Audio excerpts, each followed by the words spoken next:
Ils ne sont pas allés chercher loin d'eux. Une équipe de jeunes Congolaises a puisé en elles pour créer de l'emploi et résoudre les problèmes liés à l'insalubrité dans la capitale. Ces jeunes étudiants viennent d'inventer le robot humanoïde balayeur, un outil de taille pour soutenir l'opération Kinbopeto. Un atelier orné du métal ne ressemble pas à grand-chose. Pourtant, avec ce matériel sera constitué le robot balayeur. L'invention est de jeunes Congolais. Elle se propose en solution dans la lutte contre l'insalubrité dans une ville insalubre qui est Kinshasa, où 12 millions d'habitants produisent environ 8 à 10 tonnes de déchets au quotidien. Ces saletés qui dérangent, car non canalisées, sont la matière première du géniteur du robot balayeur. Donc par rapport aux différentes étapes que nous effectuons ici, alors on commence d'abord par rapport à une étape de fabrication d'un côté mécanique. On achète les différents matériels qui vont nous donner la possibilité de pouvoir faire les coques, et après on va passer à une étape qui sera l'électricité et l'électronique pour que nous puissions arriver à la fin pour les rassemblages.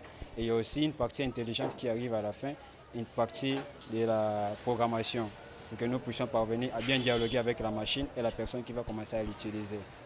Avec cette étape d'assemblage, c'est la technique. La technique des fois c'est un peu complexe. On peut se dire qu'à 2 jours ou à 3 jours on peut les faire.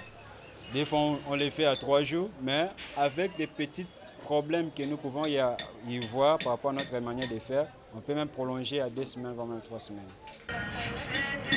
Une invention made in DRC qui, au sortir de ce labo, passe à celui de l'INPP.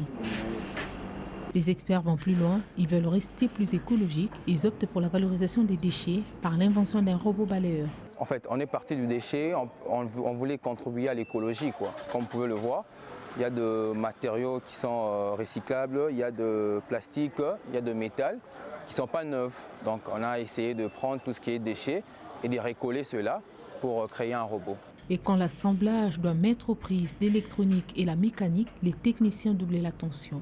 C'est ici qu'on vient relier la partie extérieure, les roues des robots, les déplacements des roues, après avec la partie électronique. Donc l'assemblage de la partie mécanique, on le relie à partir avec l'assemblage électronique, ce que nous appelons la structure extérieure du robot. Mais pour le robot balayeur, ça nous a pris 2 mois. Il y avait des contraintes sur le plan l'architecture extérieure, les logiciels ou des placements des capteurs dans les robots.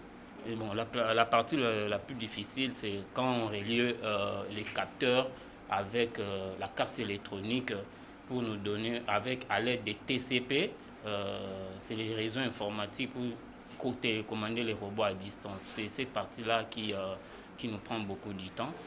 Une trouvaille qui remet sur le tapis la problématique de la promotion de la recherche scientifique. Nous sommes toujours au ghetto parce que les moyens vraiment nous manquent.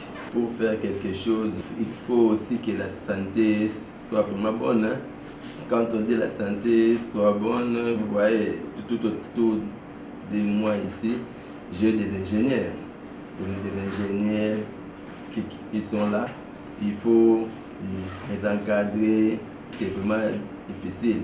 Mais on essaye seulement de les encadrer, de les aider aussi, bien que les moyens sont vraiment limités. Kinshasa Bopeto peut trouver par cette création un outil de taille. Les créateurs sont disposés à coopérer.